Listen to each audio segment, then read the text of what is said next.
इतनी शिद्दत से मैंने तुम्हें पाने की कोशिश की है कि हर जर्रे ने मुझे तुमसे मिलाने की साजिश की। शाहरुख का एक डायलॉग और भी है कि अगर किसी चीज को दिल से चाहो तो पूरी कायनात उसे तुमसे मिलाने में लग जाती है। ये डायलॉग फिल्मी जरूर है, लेकिन ये आइडिया लॉ ऑफ अट्रैक्शन से जुड़ा हुआ है। क्या है लॉ ऑफ अट्रैक्शन यानी आकर्षण का सिद्धांत? आज इसे अच्छे से समझते हैं। ये थ्योरी कहती है कि अगर हम किसी चीज के बारे में लगातार सोचते हैं, उसे महसूस करते हैं और उसकी गहरी इच्छा करते हैं, तो वो चीज धीरे धीरे हमारे पास आ जाती है। लेकिन क्या वाकई ऐसा होता है? क्या सच में अगर हम किसी चीज के बारे में सोचते रहते हैं, तो क्या वो हमारे जीवन का हिस्सा बन जाती है?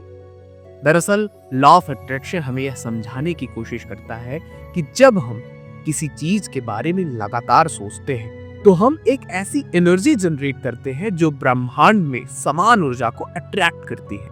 अगर हम दिल से चाहते हैं, तो हमारी सोच और भावनाएं उसी दिशा में एक नई एनर्जी का निर्माण करती है। यही ऊर्जा धीरे धीरे हमारी वास्तविकता का हिस्सा बन जाती है। लेकिन सवाल यह है कि अगर यह सब सच होता, तो दुनिया में दुखी प्रेमी, गरीब और पीड़ित लोग क्यों होते? क्या सिर्फ सोचने से उनकी मुश्किलें समाप्त नहीं हो जाती? इस सवाल का जवाब यह है कि जब आप किसी चीज को पूरे दिल से चाहते हैं, तो आपकी सोच और ऊर्जा उसी लक्ष्य पर केंद्रित हो जाती है। सकारात्मक सोच के साथ ब्रह्मांड की ऊर्जा भी आपके रास्ते में अवसर और सहयोग लाती है। लेकिन केवल इच्छा करने से कुछ नहीं होता।